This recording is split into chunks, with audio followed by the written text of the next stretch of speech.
So guys, so ನಾವು sugar ಅಥವಾ diabetes ಬಗ್ಗೆ ಎಲ್ಲ ಕಡೆ ಕೇಳಿರ್ತೀವಿ. ಸೊ ಶುಗರ್ ಅಥವಾ ಡಯಾಬಿಟೀಸ್ ಅಂದರೆ ಏನು, ಹೇಗಾಗುತ್ತೆ, ಎಲ್ಲೆಲ್ಲಿ ಇದನ್ನು ನೋಡ್ಬೋದು, ಮತ್ತು ಯಾವ್ಯಾವ ಥರದ ಟ್ರೀಟ್ಮೆಂಟ್ಗಳನ್ನ ಇದರಲ್ಲಿ ಕೊಡ್ಬೋದು ಅನ್ನೋದನ್ನ ಇವತ್ತು ನೋಡೋಣ. ಸೊ ಮೊದಲನೇದಾಗಿ ಡಯಾಬಿಟೀಸ್ ಅನ್ನೋಂಥದ್ದು ಏನಿರುತ್ತೆ, ಸೊ ಅದ್ರ ಬಗ್ಗೆ ತಿಳ್ಕೊಳ್ಳೋಣ. ಸೊ ವಾಟ್ ಈಸ್ ಡಯಾಬಿಟೀಸ್ ಅಥವಾ ಡಯಾಬಿಟೀಸ್ ಅಂದರೆ ಏನು ಅಂತಂದರೆ, ಸೊ ಗ್ರೀಕ್ಸ್ ಇದನ್ನ ಮೊದಲನೇದಾಗಿ ಫಸ್ಟು ಕಂಡಿಡ್ಕೊಂಡ್ರು, ಅಥವಾ ಅಂದರೆ ಫಸ್ಟ್ ಐಡೆಂಟಿಫೈ ಮಾಡ್ಕೊಂಡಿದ್ದಾರೆ.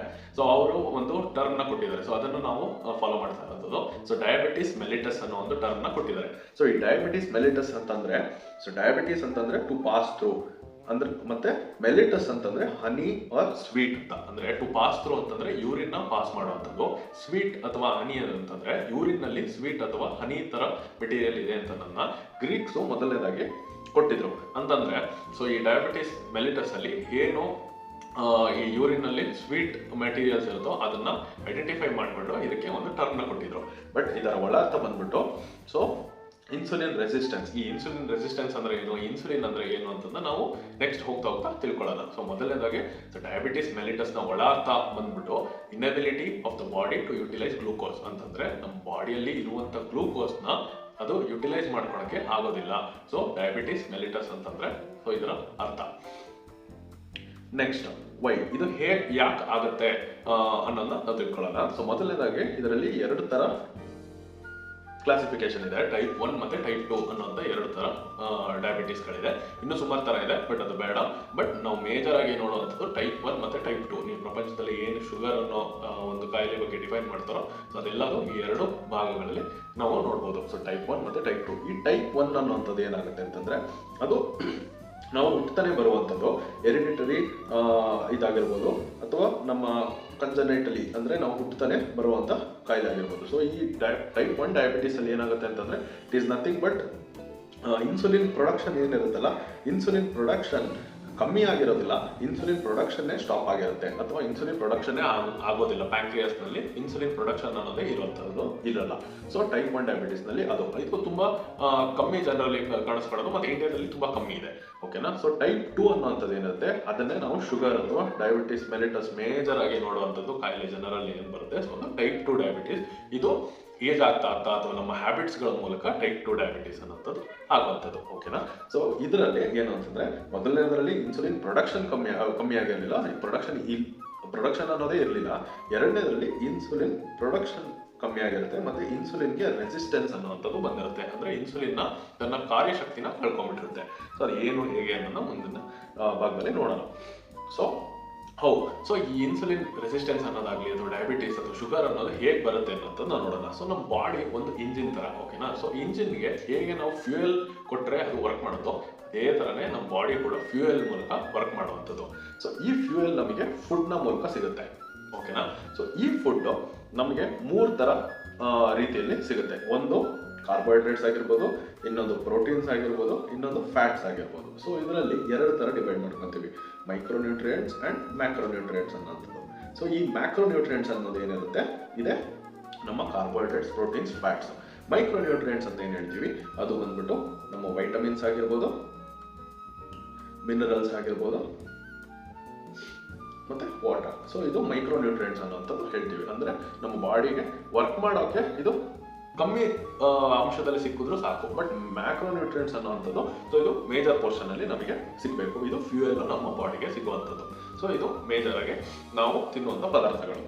ಸೊ ಏನಾಗುತ್ತೆ ಈ ಡಯಾಬಿಟೀಸ್ ಅಲ್ಲಿ ಅನ್ನೋದನ್ನ ನೋಡ್ಕೊಳ್ಳೋಣ. ಸೊ ಮೊದಲನೇದಾಗಿ ನಾರ್ಮಲ್ ಆಗಿ ನಮ್ಮ ಬಾಡಿಯಲ್ಲಿ ಹೇಗೆ ವರ್ಕ್ ಆಗುತ್ತೆ ಅನ್ನೋದು ನೋಡ್ಕೊಳ್ಳೋಣ.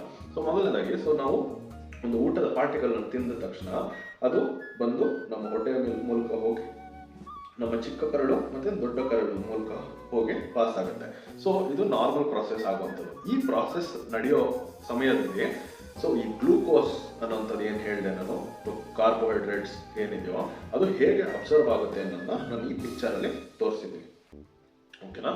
ಸೊ ಈ ಗ್ಲೂಕೋಸ್ ಹೇಗೆ ವರ್ಕ್ ಆಗುತ್ತೆ ಅಥವಾ ಹೇಗೆ ಅಬ್ಸರ್ವ್ ಆಗುತ್ತೆ ಅಂತಂದ್ರೆ, ಈ ಸಣ್ಣ ಕರಳ ಹತ್ರ ಬಂದ ತಕ್ಷಣನೇ ಸೊ ನಮ್ಮ ಬಾಡಿಯಲ್ಲಿ ಇರುವಂತ ಕೆಲವು ಟ್ರಾನ್ಸ್ಪೋರ್ಟರ್ಗಳು, ಅಂದ್ರೆ ನಮ್ಮ ಗ್ಲೂಕೋಸ್ ಒಂದು ಮಾಲಿಕ್ಯೂಲ್. ಓಕೆನಾ. ಸೊ ಆ ಮಾಲಿಕ್ಯೂಲ್ ನ ಒಳಗಡೆ ಸುಮ್ಮನೆ ಅದು ಹೋಗಕ್ಕಾಗಲ್ಲ. ಸೊ ಅದಕ್ಕೆ ಒಂದು ಬಸ್ ಬೇಕಾಗುತ್ತೆ. ಈಗ ನಾವು ಒಂದು ಊರಿಂದ ಇನ್ನೊಂದು ಊರಿಗೆ ಹೋಗ್ಬೇಕಾದ್ರೆ ಹೇಗೆ ನಮಗೆ ಟ್ರಾನ್ಸ್ಪೋರ್ಟರ್ಗಳ ಅವಶ್ಯಕತೆ ಇದೆಯೋ, ಒಂದು ಬಸ್ ಆಗಿರ್ಬೋದು, ಟ್ರೈನ್ ಆಗಿರ್ಬೋದು, ಫ್ಲೈಟ್ಸ್ ಆಗಿರ್ಬೋದು, ಈಗ ಹೇಗೆ ನಮಗೆ ನಮಗೆ ಅವಶ್ಯಕತೆ ಇರುತ್ತೋ ಅದೇ ಥರನೇ ಒಂದು ಗ್ಲೂಕೋಸು ಬೇರೆ ಕಡೆ ಟ್ರಾನ್ಸ್ಫರ್ ಆಗಬೇಕು ಅಂದರೆ ಅದಕ್ಕೆ ಟ್ರಾನ್ಸ್ಪೋರ್ಟರ್ಗಳು ಬೇಕಾಗುತ್ತೆ. ಸೊ ಆ ಟ್ರಾನ್ಸ್ಪೋರ್ಟರ್ಗಳ ಮೂಲಕ ನಮ್ಮ ಗ್ಲೂಕೋಸ್ ಅಬ್ಸರ್ವ್ ಆಗಿ ನಮ್ಮ ರಕ್ತನಾಳಗಳಿಗೆ ಅದು ಹೋಗುತ್ತೆ. ಓಕೆನಾ. ಸೊ ಬ್ಲಡ್ ಒಳಗಡೆ ಗ್ಲೂಕೋಸು ಸೇರಿಕೊಂಡು ಬ್ಲಡ್ ಗ್ಲೂಕೋಸ್ ಆಗಿ ಟರ್ನ್ ಆಗುತ್ತೆ. ಓಕೆನಾ. ಸೊ ಈ ಟ್ರಾನ್ಸ್ಪೋರ್ಟರ್ಗಳ ಮೂಲಕ ಗ್ಲೂಕೋಸ್ ಬಂದ್ಬಿಟ್ಟು ಬ್ಲಡ್ಗೆ ಸೇರ್ಕೊಂತು. ಓಕೆನಾ. ಸೊ ಈ ಬ್ಲಡ್ಗೆ ಸೇರ್ಕೊಂಡ್ಮೇಲೆ ಏನೇನಾಗುತ್ತೆ ಅನ್ನೋಂಥದ್ದನ್ನ ನಾವು ತಿಳ್ಕೊಳ್ಳೋಣ. ಸೊ ಮೊದಲನೇದಾಗಿ ಬ್ಲಡ್ ಒಳಗಡೆ ಗ್ಲೂಕೋಸ್ ಬಂದಾಯ್ತು. ಈ ಗ್ಲೂಕೋಸು ನಮಗೆ ಏನ್ ಮಾಡುತ್ತೆ ಅಂತಂದ್ರೆ ಬಾಡಿಯಲ್ಲಿ ನಮ್ಮ ಎನರ್ಜಿನ ಜನರೇಟ್ ಮಾಡುತ್ತೆ. ಅದು ಎಲ್ಲಿ ಜನರೇಟ್ ಮಾಡುತ್ತೆ ಅಂತಂದ್ರೆ ನಮ್ಮ ಮಸಲ್ಗಳು, ಈಗ ಏನು ಇಲ್ಲೊಂದು ಮಸಲ್ ಆಗಿರ್ಬೋದು ಅಥವಾ ನಮ್ಮ ಕೈಯ ಬೈಸೆಪ್ಸ್ ಆಗಿರ್ಬೋದು, ಎಲ್ಲಾ ಬಾಡಿಯಲ್ಲಿ ಇರುವಂತ ಎಲ್ಲಾ ಮಸಲ್ಗಳಿಗೂ ನಮ್ಮ ಆರ್ಗನ್ಸ್ಗಳಿಗೂ ಇದು ಹೋಗಿ ಶಕ್ತಿನ ಕೊಡುತ್ತೆ. ಈ ಶಕ್ತಿನ ಕೊಡಬೇಕು ಅಥವಾ ಗ್ಲೂಕೋಸ್ ಒಳಗಡೆ ಹೋಗ್ಬೇಕು ಅಂದ್ರೆ ನಾನು ಆಗ್ಲೇ ಹೇಳ್ದಂಗೆ ಎಲ್ಲ ಮಾಲಿಕ್ಯೂಲ್ಸ್ಗಳಿಗೂ ಒಂದು ಟ್ರಾನ್ಸ್ಪೋರ್ಟರ್ನ ಅವಶ್ಯಕತೆ ಇದೆ. ಸೊ ಈ ಟ್ರಾನ್ಸ್ಪೋರ್ಟ್ ಅನ್ನ ಗ್ಲೂಕೋಸ್ನ transport into the cell ನಮ್ಮ ಬಾಡಿಯ ಮಸಲ್ಗಳಿಗೆ ಕಳಿಸುವಂಥದ್ದೇ ಇನ್ಸುಲಿನ್ ಅನ್ನೋ ಒಂದು ಪ್ರೋಟೀನ್. ಓಕೆನಾ. ಇನ್ಸುಲಿನ್ ಅನ್ನೋ ಒಂದು ಪ್ರೋಟೀನ್ ನಮ್ಮ ಟ್ರಾನ್ಸ್ಪೋರ್ಟರ್ ಫಂಕ್ಷನ್ನ ಫಾಲೋ ಮಾಡುತ್ತೆ. ಸೊ ಯಾಕೆ ಇದು ಇಂಪಾರ್ಟೆಂಟ್, ಏನಕ್ಕೆ ಈ ಡಯಾಬಿಟೀಸ್ ಅನ್ನೋಂಥದ್ದು ಬರುತ್ತೆ ಅನ್ನೋದು, ನಾರ್ಮಲ್ ಫಂಕ್ಷನ್ ಏನು ನಡೆಯುತ್ತೆ ಅನ್ನೋದನ್ನ ತಿಳ್ಕೊಂಡು ಡಯಾಬಿಟೀಸ್ನಲ್ಲಿ ಏನಾಗುತ್ತೆ ಅನ್ನೋದು ತಿಳ್ಕೊಳ್ಳೋಣ. ಓಕೆನಾ. ಸೊ ಈ ಇನ್ಸುಲಿನ್ ಅನ್ನುವಂಥದ್ದು ಒಂದು ನಮ್ಮ ಸಫಾರಿ ಬಸ್ ಅಂತ ಅನ್ಕೊಳ್ಳಿ. ಸೊ ಏನು ಅಂತಂದ್ರೆ ಈಗ ನಾವು ಒಂದು ಸಫಾರಿ ಅಥವಾ ಬೇರೆ ಒಂದು ಯಾವುದೋ ಒಂದು ಇದಿರ್ಬೋದು, ಇವೆಂಟ್ಗಳಾಗಿರ್ಬೋದು, ಅಲ್ಲಿ ಏನು ಹೇಳ್ತಾರೆ, ಒಂದು ರೂಲ್ ಕ್ರಿಯೇಟ್ ಮಾಡಿರ್ತಾರೆ. ನಮ್ಮ ಓನ್ ವೆಹಿಕಲ್ಗಳಲ್ಲಿ ಹೋಗಂಗಿಲ್ಲ ಅಥವಾ ನೀವು ನಡ್ಕೊಂಡು ಹೋಗಂಗಿಲ್ಲ, ನೀವು ನಮ್ಮ ವೆಹಿಕಲ್ ಯೂಸ್ ಮಾಡ್ಕೊಂಡೇ ಹೋಗ್ಬೇಕು. ಈಗ ಸಫಾರಿಲಿ ನಾವು ಹೋಗ್ಬಿಟ್ಟು ನಮ್ಮ ಕಾರಲ್ಲಿ ಹೋಗ್ತೀವಿ ಅಂತ ಹೇಳಕ್ಕಾಗಲ್ಲ. ಸೊ ಅದೇ ತರ ಅಲ್ಲಿ ಇರುವಂತ ಸಫಾರಿ ಬಸ್ಗಳನ್ನ ಯೂಸ್ ಮಾಡ್ಕೊಂಡು ನೀವು ಹೋಗ್ಬೇಕು ಅಂತ. ಸೊ ಅದೇ ತರನೇ ನಮ್ಮ ಕಾರ್ಬೋಹೈಡ್ರೇಟ್ಸ್ನ ನಮ್ಮ ಜನರು ಅಂತ ತಿಳ್ಕೊಳ್ಳಿ. ಕಾರ್ಬೋಹೈಡ್ರೇಟ್ಸ್ನ ಜನರು ಅಂತ ತಿಳ್ಕೊಂಡ್ರೆ ಇನ್ಸುಲಿನ್ ಇಸ್ ನಥಿಂಗ್ ಬಟ್ ಈ ಸಫಾರಿ ಬಸ್. ಓಕೆನಾ. ಸೊ ಈ ಸಫಾರಿ ಬಸ್ನ ಮೂಲಕ ನೀವು ತೆರಳಬೇಕು ಅನ್ನೋದನ್ನ ಇದು ಮಾಡಿರುತ್ತೆ. ಸೊ ನಮ್ಮ ಬಾಡಿಯ ರೂಲು ಅದೇ ತರ ಇದೆ. ಅಂದ್ರೆ ನಮ್ಮ ಬಾಡಿಯಲ್ಲಿ ಕಾರ್ಬೋಹೈಡ್ರೇಟ್ಸ್ ಮಸಲ್ನ ಒಳಗಡೆ ಹೋಗ್ಬೇಕು ಅಂತಂದ್ರೆ ಇನ್ಸುಲಿನ್ ಮೂಲಕನೇ ಬರಬೇಕು ಅನ್ನೋದು ನಮ್ಮ ಬಾಡಿಯ ರೂಲ್. ಓಕೆನಾ. ಸೊ ಇನ್ಸುಲಿನ್ ಪ್ರೋಟೀನ್ ಅಥವಾ ಹಾರ್ಮೋನ್ ಏನಿದೆ, ಸೊ ಅದನ್ನು ಯೂಸ್ ಮಾಡ್ಕೊಂಡೇ ಬರಬೇಕು.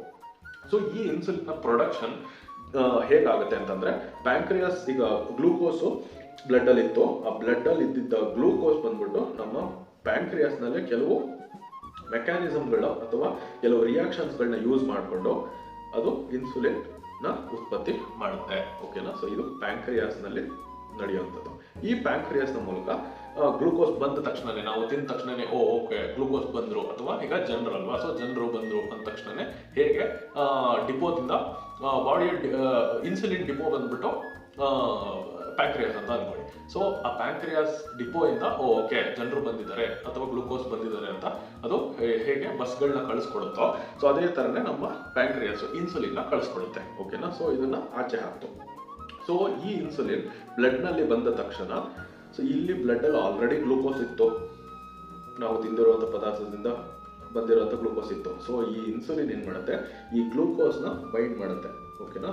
ಸೊ ಈ ಗ್ಲೂಕೋಸ್ನ ಬೈಂಡ್ ಮಾಡ್ಕೊಂಡು ಅಂದ್ರೆ ಆ ಬಸ್ಸಲ್ಲಿ ಕೂರಿಸ್ಕೊಡುತ್ತೆ.